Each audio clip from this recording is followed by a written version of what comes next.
John Pollock here alongside John Ramdeen and Robin Black. UFC 207 will close out the UFC's 2016, and we're going to be chatting today about the bantamweight fight involving TJ Dillashaw and John Lineker. I think a fight that it's a really intriguing one because many people felt TJ Dillashaw should be fighting for the championship on this show. They're being paired on the same card as Dominic Cruz and Cody Garbrandt. And John Lineker, this is someone that certainly has the power, I think, to stop anyone at 135 pounds. Maybe, but I think, no disrespect, I think John Lineker is going to get his ass kicked by TJ Dillashaw. But what do you really think? 100%. Based on what we saw in the fight with Dominic Cruz and TJ Dillashaw and how good TJ Dillashaw looked against one of the pound-for-pound best fighters in the world. You could definitely argue Dillashaw won that fight. It was that close. Exactly. And he's improved since that. And he's improved since that. We know what John Lineker is. We expect him to improve. But he's just not on the level of TJ Dillashaw. He's going to be lit up. He's going to be chasing TJ Dillashaw like he does in all of his fights, and he's going to be countered all night long. Is TJ Dillashaw going to stop John Lineker? I'm not sure, but I think after that fight, people are going to be like, whoa, Lineker had very few good moments because of how good TJ It could be Dillashaw similar to Cruz and Garbrandt. I think there's a lot of comparisons. There are. Lineker is, playing with 1, 2, 3s and ABCs, and TJ Dillashaw's do re mi's. You know what I mean? It's art in there. It's a whole other thing. Can Lineker get to him in the first round? Maybe. But the level, the level of understanding of what's happening. But how do you beat smart and how do you beat complex? There's an argument that you beat it with simplicity, and that's what Lineker will attempt to do. But you spend any time, I talked to Dwayne, we had a couple chats with Dwayne in Toronto, and you see the level he's on. You watch the progression that TJ's done. These guys are speaking a different language than Lineker and his team understand. So how do you beat that if you're Lineker? Is you make small choices, small movements, you try to beat it with simplicity. And that we've seen Henry say that's how he was going to beat Demetrius Johnson.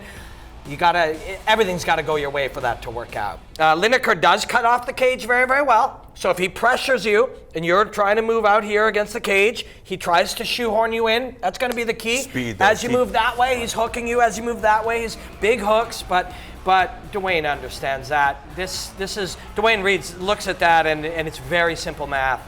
And if TJ's on his game and he's hyper-focused, I think he is, this will be a big showcase to remind everybody just how good TJ is. What about ego? If Dwayne and TJ believe that, we beat Dominic Cruz, this is going to be a cakewalk for us.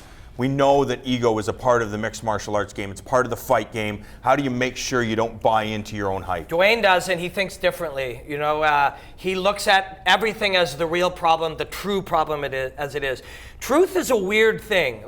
We were talking about it in 5 rounds. One of all the cliches out there, the one that right this minute I like the best is when these two guys come together, we call it the moment of truth.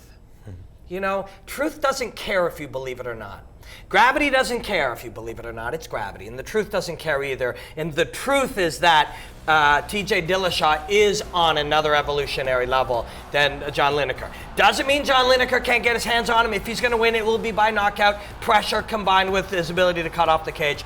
But if my simple primate mind knows that, TJ Dillashaw knows that.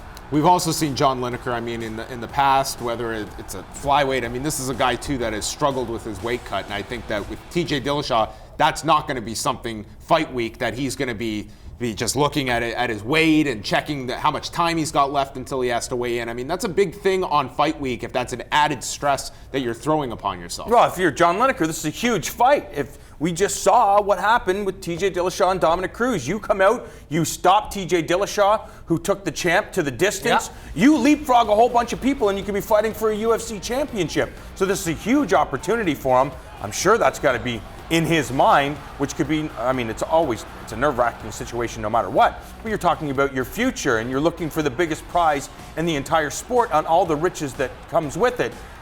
I just hope that he's not focused on that and that he's focused on his own evolution and what he needs to do to beat the speedier, intelligent, experienced very talented TJ Dillashaw. Yeah, if you beat Dillashaw, you will get to fight for the money and the title. That's the truth too. That is the truth. That can be a great thing, you know. Some of these guys, belief is an odd thing. If you believe something with enough commitment, you can do something and ignore some of the threats that are there. There's certain choices that you make in poker. Well, I can't make this bet, or he's got me. There's certain choices that you make in chess, certain choices that you make in fights, based on the knowledge of the threat. Sometimes belief just drives you right through there, and the knowledge of the threat isn't a real threat. So you go in and you do it. He can do it. It can be done, which is why TJ Dillashaw has to be fully focused, able to go out there in a flow state and be able to really paint a picture, and I think that's what he's going to do.